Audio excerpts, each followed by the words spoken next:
오늘 말씀은 열왕기하 5장 8절부터 14절입니다. 제가 봉독하겠습니다. 하나님의 사람 엘리사가 이스라엘 왕이 자기의 옷을 찢었다 함을 듣고 왕에게 보내 이르되 왕이 어찌하여 옷을 찢었나이까? 그 사람을 내게로 오게 하소서.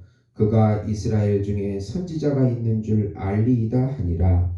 나아만이 이에 말들과 병거들을 거느리고 이르러 엘리사의 집 문에 서니 엘리사가 사자를 그에게 보내 이르되 너는 가서 요단강에 몸을 7번 씻으라.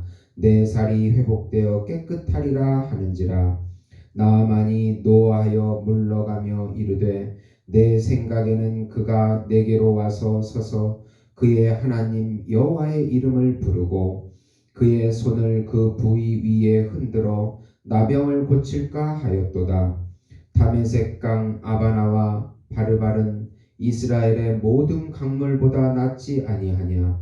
내가 거기서 몸을 씻으면 깨끗하게 되지 아니하랴 하고 몸을 돌려 분노하여 떠나니 그의 종들이 나와서 말하여 이르되 내 아버지여 선지자가 당신에게 큰 일을 행하라 말았더라면 행하지 아니하였으리이까? 하물며 당신에게 이르기를 씻어 깨끗하게 하라 함이리이까 하니 나아만이 이에 내려가서 하나님의 사람의 말대로 요단강에 7번 몸을 잠그니 그의 살이 어린아이의 살같이 회복되어 깨끗하게 되었더라. 아멘. 오늘 말씀은 아람의 군대 장관인 나아만이 문둥병에 걸리자 이스라엘의 엘리사 선지자를 찾고 치유되어 여호와 하나님을 믿게 된다는 말씀입니다. 사랑하는 성도 여러분, 복음은 기쁜 소식입니다. 왜 복음이 우리에게 기쁜 소식이 될까요? 예수님 안에 있는 삶이 구원과 영생의 삶이요, 참 행복의 삶이라는 소식이기 때문에 그렇습니다. 구약에는 여호와라는 이름을 주시고 성막 가운데 성전 안에 법궤로 임재하셨습니다. 그 이스라엘 백성과 그렇게 함께 하셨습니다. 신약에 오면 그 여호와의 이름이 예수 이름으로 또 그분의 성육신을 통해서 그분을 믿는 모든 백성과 함께 동행하는, 함께 해주는 소식이기 때문에 기쁜 소식이 되는 것입니다. 예수님의 말씀 안에, 예수님의 영 안에, 예수님의 존재 안에 예수의 이름을 부르며 예수 안에 거하는 임마누엘의 소식, 그것이 바로 복음인 것입니다. 이 세상을 창조하시고 우리를 구원하시고 우리의 모든 것이 되어주시는 그분이 우리와 멀리 있지 않고 우리와 같이 있다, 그 옆에 있다, 우리 마음에 있다. 그것이 바로 복된 소식이요 기쁜 소식이 되는 것입니다. 그분이 우리와 함께 할 때 평강과 안식의 삶이라는 소식이 되고 세상에서의 자유를 주고 악에서의 자유를 주고 율법에서의 자유를 주고 자기 자신에게서도 자유를 주는 그런 기쁜 소식이 되는 것입니다. 반대로 하나님과 동행하지 아니하고 하나님과 같이 하지 않는 세상에 의미를 두고 있는 삶, 자신에게 의미를 두고 있는 삶은 반드시 허무와 헛된 것에 헛된 삶이라는 것을 알려주는 소식이기도 합니다. 예수님께서 길이요 진리요 생명이요 우리의 실제요 참 인간이시며 참 하나님이시며 중보자이시면서 또 참 천자 하나님의 아들이신 그분이 우리의 전부가 되어주시고 동행해 주시겠다고 하는 그 소식이 복음인 것입니다. 우선 아람왕 베나뎃 1세는 이 이스라엘 왕에게 자신이 총애하는 군대 장관 나아만의 문둥병을 고쳐달라고 요청합니다. 이 당시에 그 베네닷 1세와 나아만 장군은 아람 왕과의 전투에서 승리하고 기세가 등등한 시기였습니다. 북이스라엘 위편에 있는 나라가 바로 북쪽 위편에 있는 나라가 아람, 수리아라고 불리우는 나라입니다.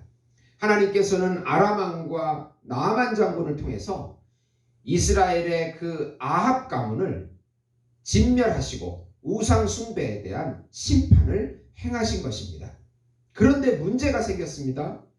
그 용감한 나아만 장군이 문둥병에 걸려가지고 노예로 잡혀온 히브리 소녀에게 이스라엘의 엘리사라는 선지자를 찾아가면은 이 병이 낫게 될 것이라는 기쁜 소식을 듣게 됩니다.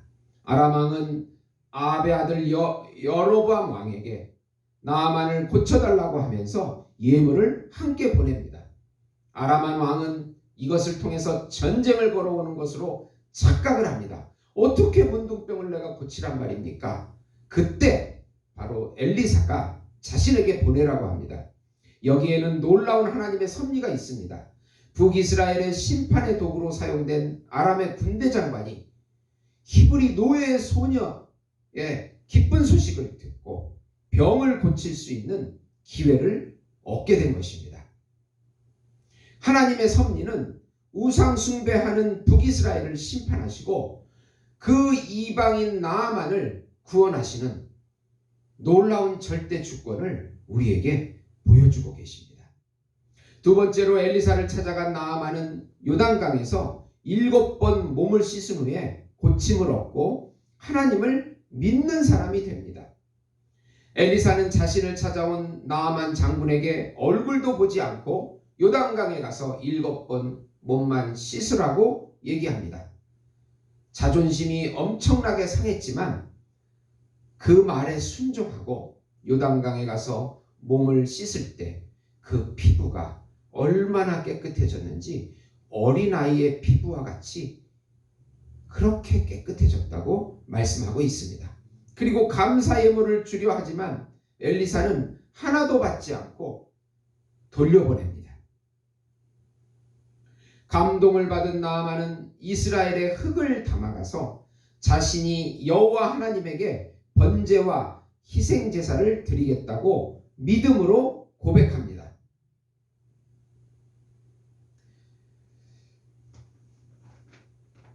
다만 자신의 아람 왕이 림몬신을 섬길 때 자신을 의지하기에 몸을 굽히는 것을 용서해 달라고까지 합니다. 18절에 한번 보시면 오직 한 가지 일이 있사오니 여호와께서 당신의 종을 용서하기를 원하나이다. 곧 내 주인께서 림몬의 산당에 들어가 거기서 경배하며 그가 내 손을 의지하시매 내가 림몬의 산당에서 몸을 굽히오니 내가 림몬의 산당에서 몸을 굽힐 때 여호와께서 이 일에 대하여 당신의 종을 용서하기를 원하나이다 하니. 그러니까 나아만은 자신이 그렇게 믿었던 이방신 림몬은 자신의 병도 못 고치는 가짜신이고 여호와 하나님이 참신임을 알게 되는 그 이름대로 은혜롭고 공정한 그런 인물이 되어가지고 이스라엘의 흙을 담아다가 그 위에서 아람 땅에 가서 여호와께 번제를 드리겠다고 그 자신의 믿음을 고백하고 있습니다. 얼마나 놀라운 일입니까?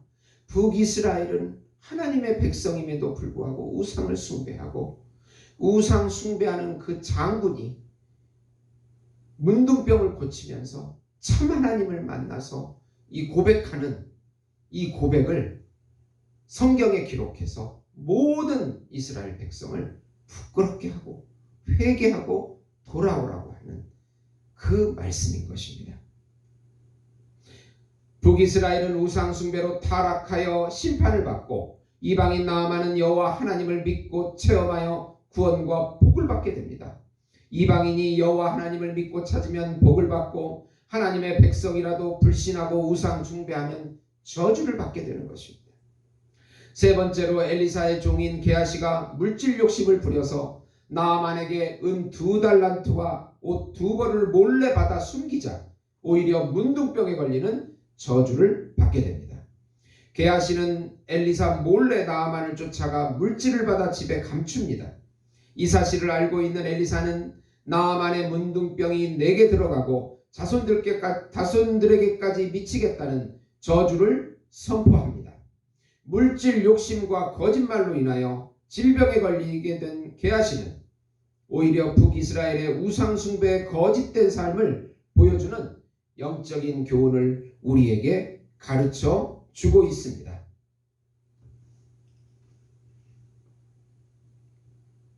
하나님의 이름을 믿고 하나님을 믿는 백성들은 하나님의 영광을 위하고 하나님의 이름을 드러내는 그 사명을 갖고 있는데 오히려 엘리사의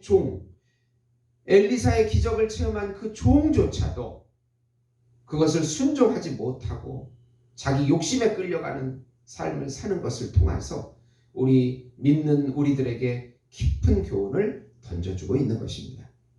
오늘 말씀을 요약하면 나아만은 북이스라엘을 심판하지만 자신의 문둥병은 이스라엘 하나님을 찾아야 산다고 하는 것을 가르쳐주고 있습니다. 기적을 체험한 나아만은 참신을 받아들이고 제사를 약속하는 믿음을 표현하게 됩니다. 게하시는 이적을 보고도 물질 욕심에 오히려 문둥병이 걸려 저주를 받게 됩니다. 사랑하는 성도 여러분, 우리 믿는 신자들의 사명은 하나님의 영광과 이름을 모든 이방인에게 드러내는 사명을 갖고 있습니다. 그 사명을 감당하지 못하고 우상 숭배에 빠지면 우리가 바로 저주를 받게 되고 망하게 된다는 것을 가르쳐주고 있습니다. 오히려 하나님은 이방인을 통해서 당신의 이름을 드러내고 당신을 고백하는 놀라운 기적을 일으키신다는 것입니다. 오늘도 우리가 어려운 가운데 고난 가운데서도 믿음을 잃지 않고 예배를 드리고 예수의 이름을 전하며 복음을 전하는 사명이 우리의 삶의 진정한 목적이 되는 것입니다. 이 사명과 목적에 충실한 삶을 사셔서 하나님이 주시는 모든 복과 평강과 안식을 누리시는 우리 예수목장교회 성도 여러분이 되시기를 예수님의 이름으로 축원드립니다.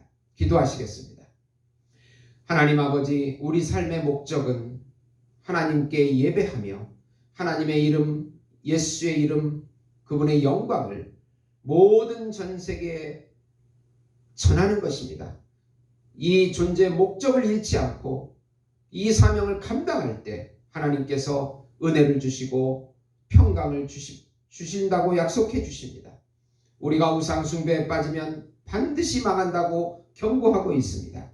하나님, 예수님께서 은혜를 주시고 은총을 베풀어 주시고 어떤 환난 가운데서도 예수님의 이름을 전하는 저희들의 사명을 게을리하지 않도록 인도해 주시옵소서. 예수님의 이름으로 기도드리옵나이다. 아멘.